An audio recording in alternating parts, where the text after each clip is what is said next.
my name is Karen Kelly, and I am the district director for U.S. Congressman Hal Rogers. I'm also a member of the Operation Unite Board of Directors, and the job I had before this, I was the CEO of Operation Unite. Wow. Busy career, huh? Yeah.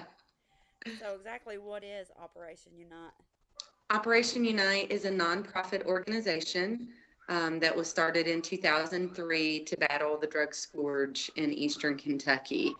Congressman Rogers tried to change some of the laws in 2000 and 2001 in Washington about how Oxycontin is prescribed for mild pain instead of severe pain because he had so many young people dying in his congressional district over it. So he didn't win that battle. Unfortunately, the pharmaceutical companies won, but he didn't want to just do nothing. So he started Operation Unite, which is a three-pronged approach: law enforcement, treatment, and education to the prescription drug abuse problem in Eastern Kentucky. Um, what would you say that their biggest achievement is as far as in the community?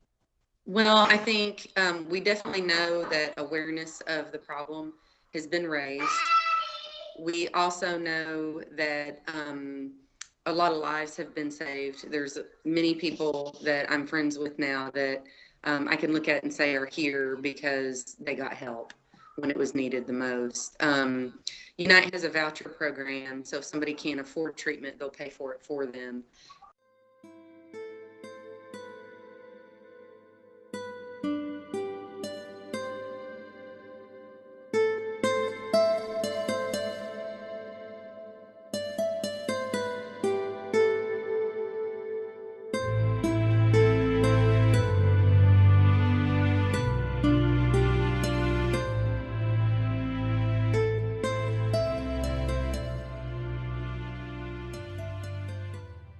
And I just think that's one of the most important things that they do. So, and I apologize if you hear my 4-year-old in the background. He's a little rainbow That's this fine.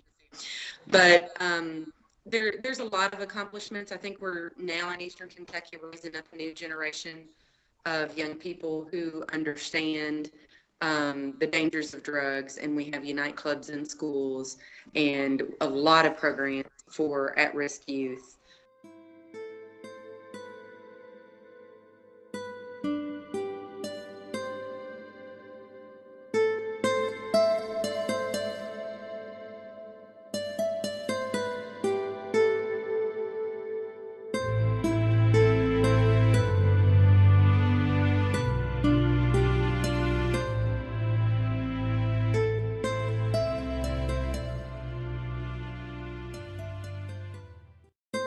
Who maybe have lost their parents or loved ones to drug abuse. So for me, it's all about the kids, but it's great when you can see a family get back together because somebody found sobriety.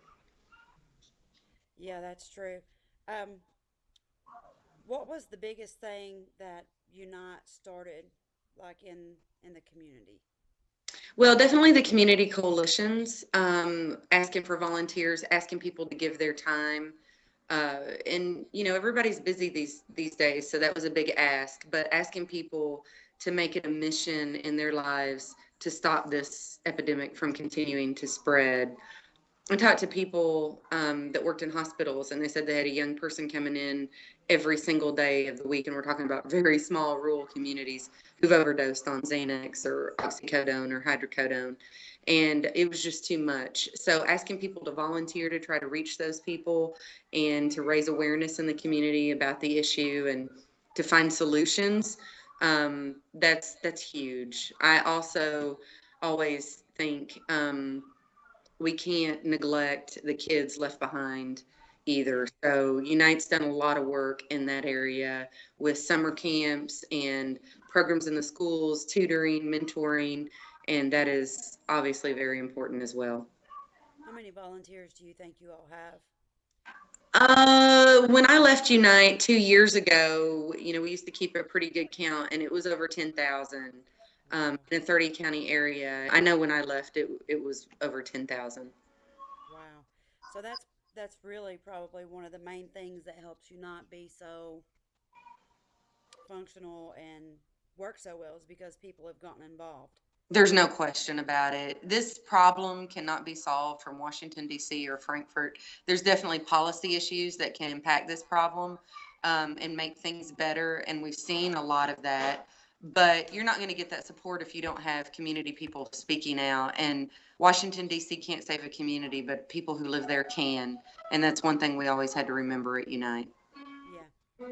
What would you say that like a group of social workers that were just freshly graduating and wanted to make a difference in this community because we struggle with substance abuse here just like most of Appalachia does.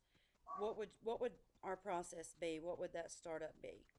Well, I think number one, you need to raise awareness. So I would do some type of public meeting to find out who's interested. That's the first thing we did at Unite. We went to every single county in our district and held public meetings and found out who was interested. And at that meeting, we would lay out a plan. Okay, we'd like to do these 5 things and at our youth to help people seek treatment. Who's willing to help with these 5 things? Um, so we just asked for help, and people were really, really giving of that. We also took advantage of free media. We would go on TV talk shows at lunch and WYMT's Issues and Answers. We get on the radio and ask people to come to their next community coalition meeting. We would ask businesses to host a fish fry, and then people would come to hear what it was about. We talk about Unite and how they could get involved. So I think asking people to get involved is the most important thing to do, but giving them something to do when they agree to give you their time, I think that's really important. But to new social work, my daughter's a social work major. I'm really excited about that. Um, I would say, there's a lot of, you're going to see the worst in people, and just remember that there's a lot of really good out there too. And a lot of these problems are rooted in drug abuse. Like we talked about like the community involvement. Okay. What kind of grants did you have to operate with? We received funding from the U.S. Department of Justice, Bureau of Justice Assistance. Uh-huh. And of course, Congressman Rogers helped us with those grants, but we also received money from the state of Kentucky coal severance revenue.